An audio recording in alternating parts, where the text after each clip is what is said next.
Ironman Marbella. Completed it, mate! Tastes like end of season success. Everybody! Come on! Yes! Together! United as one! Come on! And everybody scream!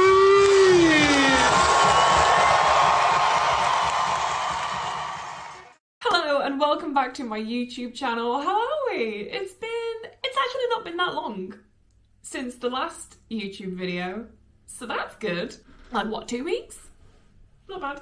Some of you may know, but if you don't, I just did Ironman 70.3 Marbella. Wow, what a time. This was my third 70.3 race and my sort of season closer. Now this was actually my first race abroad without any support with me.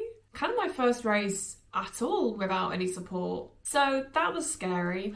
I stayed with a lovely woman called Sarah who I met on Instagram, and we shared accommodation for the week, which was really amazing. She was doing the race as well, so that was really nice to share with someone who was also doing the race. But that being said, I didn't actually get that much, I didn't get any video footage of me on the course on the day. But that doesn't matter because I don't want to make this video about my experience. I will touch on my experience a little bit, but I don't want it to be about me for the whole thing because I know that so many people are going out to Marbella next November for the Ironman 70.3 World Championships. So I think I'd rather make this video a little bit more about my top tips, about Marbella, the place itself, about the course, so that anyone who is going out there in November, it just has a little bit of a heads up because I feel like I didn't. First thing you should know, if you don't already, Marbella is expensive. Me and Sarah were lucky to get quite a good deal on an Airbnb and my flights weren't too bad, but when you are actually out there in Marbella itself, oh, we spent some money. Now the main reason I'm mentioning this is because most people will be flying to Malaga. Malaga is about 45 minutes away from Marbella, so not too much. But when you have a bike box and you have to get an Uber van or a Bolt van, it was 130 euros. Honestly, I had no idea that it was going to cost that much. And I know what you're going to say, why didn't you get a bus, why didn't you get the train? Well, I landed at 10:30 at night, so public transport was not an option for me then, and when I left Marbella there was a public transport strike, so wasn't an option then either. So yeah, just something to be aware of if you are going out.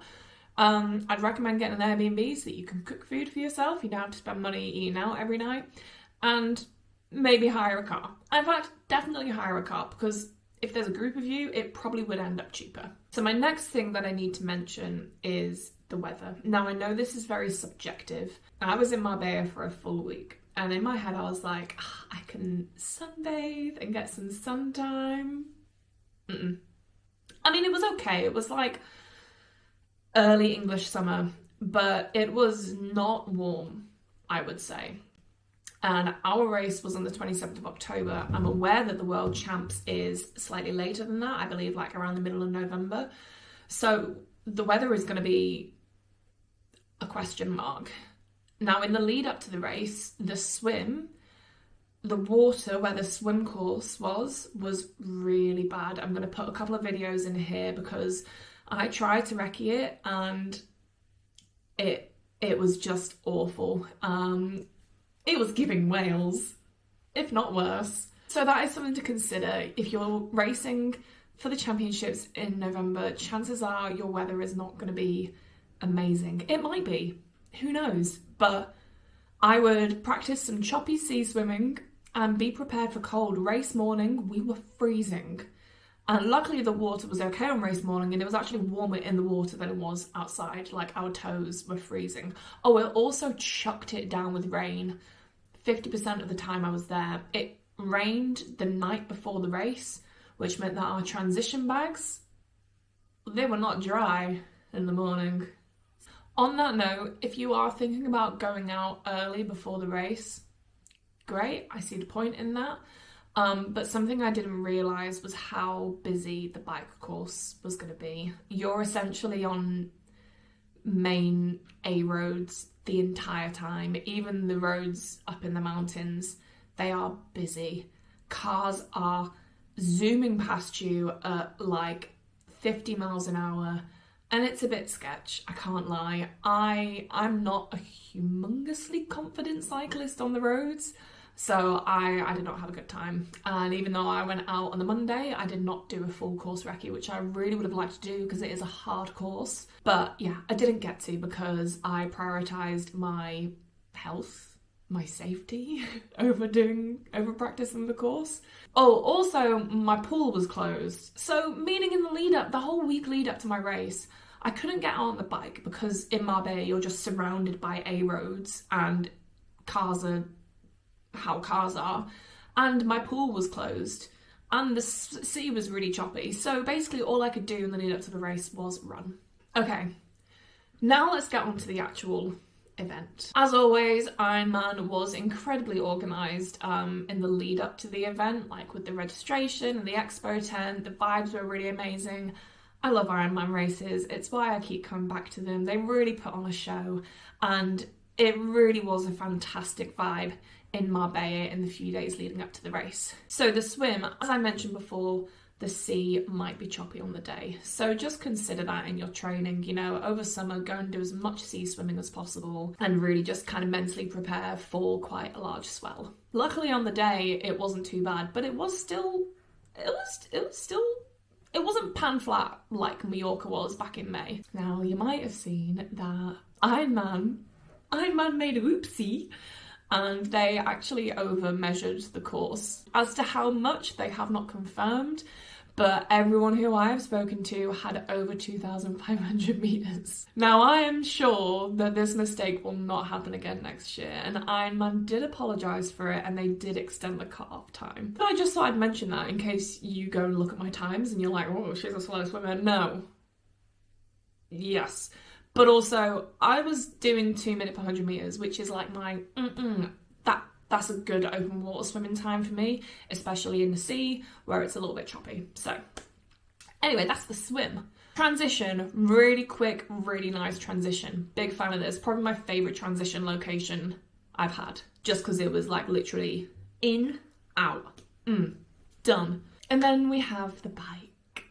Oh, you know what? I knew this was going to be a hard bike, but I didn't know how hard it was going to be. You've essentially got like two main climb. Well, you've got one climb and then you go back down it, and there are a few up and downs along the way, and then you have a hairpin and you turn around. Well, you go off a little bit and then come back, and then you go out and you have a hairpin and you come back and you go right back up that road that you've just come down, and then you have a really nice long descent to transition. The climbs are not too bad, but they just last for a really long time. The total meters of elevation that personally I clocked was 1,500. I think the website says it's about 1,400. I'm not too sure. That's a lot for a 70.3. That's a lot. So I would, get on those hills, people. But also be practicing your descents. Another thing to note about the weather, I was freezing on the descents. Freezing cold. Even though it was sunny, I was shivering on the bike. Another thing about the bike, the road surfaces, now they were mostly good. Like if you compare them to England road surfaces, they were mostly good, but there were some sketchy bits, especially on the descents. There were just a few moments where you were like, oh, don't hit that. I did see quite a few punctures. Annoyingly, Ironman didn't outline any of the kind of worse road surfaces, which I really hope that they would do for the 70.3, and I have fed that back in my participant survey. So hopefully that changes next year, but yeah, it did mean that you had to be a little bit more alert than what you would normally have to be. But otherwise, gorgeous bike course. There were moments where I was just like, because it is absolutely beautiful and it's so phenomenal when you get to the top of that climb and you look out and you see the sea and you're like, wow, that's a lot of meters that I've just climbed there. Position 2, again, very fast, very nice. And then we had the run. Run was pretty basic, just 2 out and backs. The only thing I would say about the run is that the road, the pavement is a bit sandy. And there are a couple of ankle breaking sections in there where it's not completely smooth and you're like, oh. As it rained the night before, it was also full of puddles, so you were sort of hopping over these puddles. But yeah, if it does rain, it's a bit gravelly. It's not quite as fast as what you would expect a road kind of run to be. But otherwise, it's just a really simple, really flat, nice run, and then you end on the beach. Oh, there's also loads of aid stations. I thought there were more than what's normal. I don't know whether that's because it was an out and back and they kind of brought it to both sides, like some of the volunteers would move over to the other side and be handing you stuff as well. But yeah, I just thought there were loads of aid stations, which was nice, don't get me wrong. Oh, there is a bridge. And when you go over this bridge, right, I had a moment, the first time I went over, I thought I was going to pass out. I was like, oh, and I was dizzy and I held onto the side. And then I felt the bridge still moving. I was like, oh, it's the bridge, it's not me.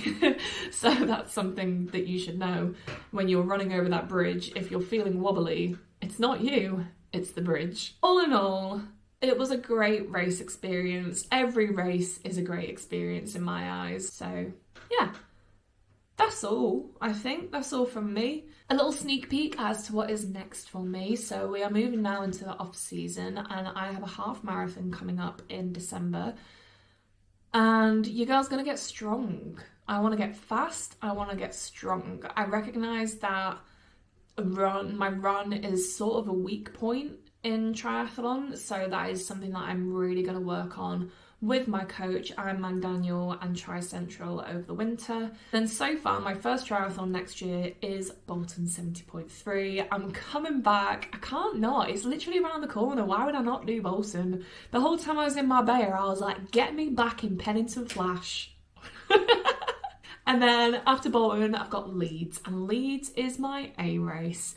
And I can't wait for them to release the course, Ironman, because I'm going to be on it every other weekend on those hills, and I want a Kona slot. And I'm gutted in Wales that I didn't try that a little bit harder and get 9th and take that roll down, but we're going for it for Leeds. That is my 2025 goal, Kona. It's gonna happen. I'm manifesting it. Yeah, a lot of work to do before then. A lot of work on the swim, a lot of strength, a lot of running, and then just suffering on the bike as normal. As we draw close to the end of the season, I want to take a very quick minute to thank you for all the support from brands that I've had this year. This is including TriFit for my tri-suits, Oro Bikes for the TT bike, OTE for all my nutrition, Sundays Insurance for keeping me protected on the bike at all times, and of course Tri Central and my coach Ironman Daniel.